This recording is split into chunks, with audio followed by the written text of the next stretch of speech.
Assalamualaikum warahmatullahi wabarakatuh. Salam sejahtera bagi kita semuanya. Tabikpun. Pertama-tama marilah kita panjatkan puji dan syukur kita kehadirat Tuhan Yang Maha Esa, sehingga dengan limpahan rahmat dan karunia-Nya kita masih dapat berkumpul untuk melaksanakan pembelajaran kali ini dalam keadaan sehat walafiat. Selanjutnya perkenalkan kami dari kelompok 7. Mata kuliah studi kelayakan bisnis akan mempresentasikan materi kami yang berjudul Aspek Sumber Daya Manusia atau SDM. Selanjutnya, berikut adalah anggota dari kelompok 7. Yang pertama ada saya sendiri, Dea Clara Salsabella dengan NPM 1813031025. Selanjutnya ada Ahmad Muzakir dengan NPM 1813031027. Ada Rodde Marietta dengan NPM 1813031031. Dan yang terakhir ada Indri Setiani dengan NPM 1813031045. Selanjutnya ada tujuan pembelajaran. Pada kesempatan kali ini, tujuan pembelajaran kita ada 6, yaitu yang pertama, mengetahui pengertian dari manajemen sumber daya manusia. Yang kedua, mengetahui fungsi manajemen sumber daya manusia. Yang ketiga, mengetahui tujuan manajemen sumber daya manusia. Yang keempat, mengetahui pengertian dari analisis jabatan. Yang kelima, memahami tentang perencanaan dalam sumber daya manusia. Dan yang keenam, memahami keterkaitan antara aspek sumber daya manusia dalam studi kelayakan bisnis. Selanjutnya kita beralih pada pengertian.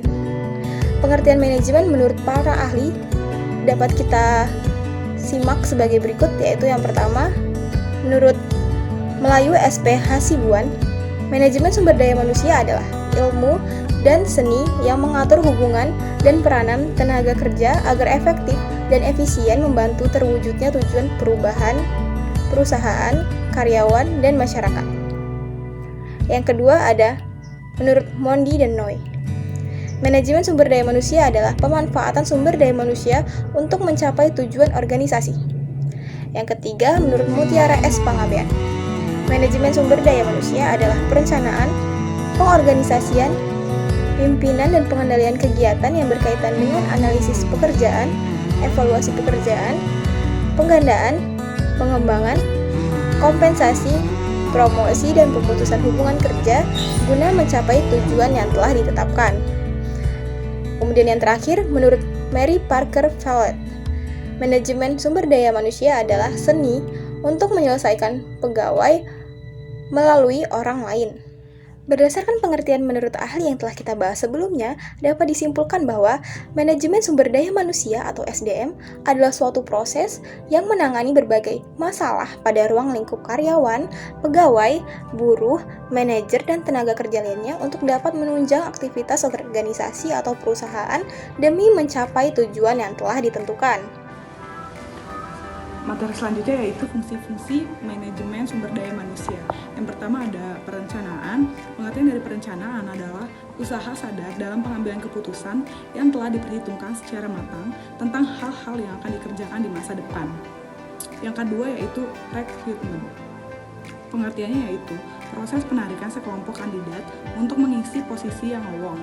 Perekrutan yang efektif akan menemukan orang-orang yang berkemampuan dan berketerampilan memenuhi spesifikasi pekerja yang dibutuhkan. Yang ketiga yaitu seleksi. Pengertian dari seleksi yaitu suatu proses menemukan tenaga kerja yang dapat dari sekian banyak calon tenaga kerja yang ada. Lalu yang keempat yaitu orientasi, pelatihan, dan pengembangan. Pelatihan atau training merupakan proses pembelajaran yang melibatkan perolehan keahlian, konsep, peraturan, atau sikap untuk meningkatkan kinerja tenaga kerja. Yang kelima yaitu evaluasi kinerja. Sebagai bagian dari fungsi manajemen, fungsi evaluasi tidaklah berdiri sendiri.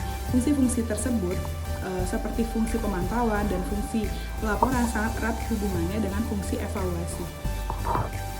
Yang keenam yaitu fungsi kompensasi. Pengertiannya yaitu pemberian balas jasa baik berupa uang atau barang kepada karyawan sebagai imbal jasa yang diberikannya kepada perusahaan. Yang ketujuh yaitu pengintegrasian. Pengintegrasian adalah kegiatan untuk mempersatukan kepentingan perusahaan dan kebutuhan karyawan sehingga tercipta kerjasama yang serasi dan saling menguntungkan. Yang kedelapan yaitu pemeliharaan. Pemeliharaan adalah kegiatan untuk memelihara atau meningkatkan kondisi fisik, mental, dan loyalitas karyawan agar tercipta kerjasama yang panjang. Serta yang terakhir adalah Fungsi pemberhentian, pemutusan hubungan kerja atau PHK adalah pengakhiran hubungan kerja karena suatu hal tertentu yang mengakibatkan berakhirnya hak dan kewajiban antar pekerja dan perusahaan. Lanjut ke pembahasan terkait tujuan manajemen sumber daya manusia, di mana ada 4 tujuan. Yang pertama ada tujuan sosial. Tujuan sosial manajemen sumber daya manusia ini adalah agar organisasi atau perusahaan bertanggung jawab secara sosial dan etis terhadap keutuhan dan tantangan masyarakat dengan meminimalkan dampak negatifnya. Lalu yang kedua, ada tujuan organisasional, di mana tujuan ini merupakan sasaran formal yang dibuat untuk membantu organisasi mencapai tujuannya. Tujuan yang ketiga yaitu ada tujuan fungsional, di mana tujuan fungsional ini merupakan tujuan untuk mempertahankan kontribusi dari Departemen Sumber Daya Manusia pada tingkat yang sesuai dengan kebutuhan dari organisasi. Lalu yang terakhir ada tujuan individual, di mana tujuan individual ini merupakan tujuan pribadi dari tiap-tiap anggota organisasi atau perusahaan yang dapat mencapai tujuan untuk melalui aktivitasnya dalam organisasi. Lalu selanjutnya ada analisis jabatan. Di sini analisis jabatan merupakan suatu proses untuk mempelajari dan mengumpulkan berbagai informasi yang berhubungan dengan suatu jabatan.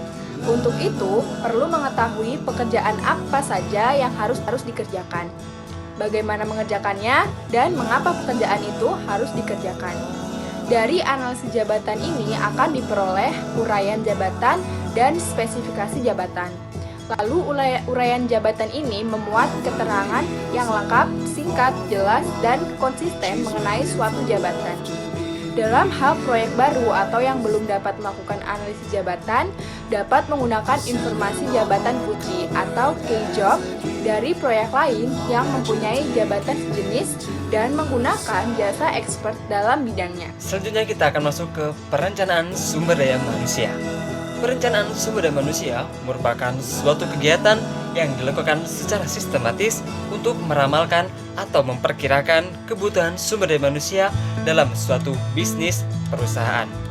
Perkiraan tentang kebutuhan tenaga kerja yang diperlukan perusahaan didasarkan pada berbagai pertimbangan, antara lain rencana produksi atau jasa yang dihasilkan sesuai dengan jenis dan bidang investasi yang dijalankan.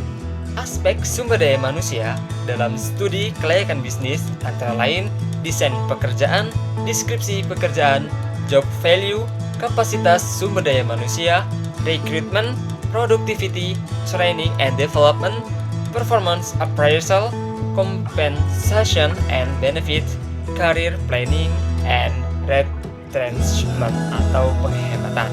Mungkin itu presentasi dari kami, lebih dan kurangnya kami mohon maaf. Bagi teman-teman atau rekan-rekan dimanapun Anda berada, yang ada pertanyaan dipersilakan untuk menyampaikan via WhatsApp group atau di kolom komentar. Baik, kami dari kelompok 7 mengucapkan terima kasih. Salam pendidikan, salam intelektual muda. Wassalamualaikum warahmatullahi wabarakatuh. Tabi'ur.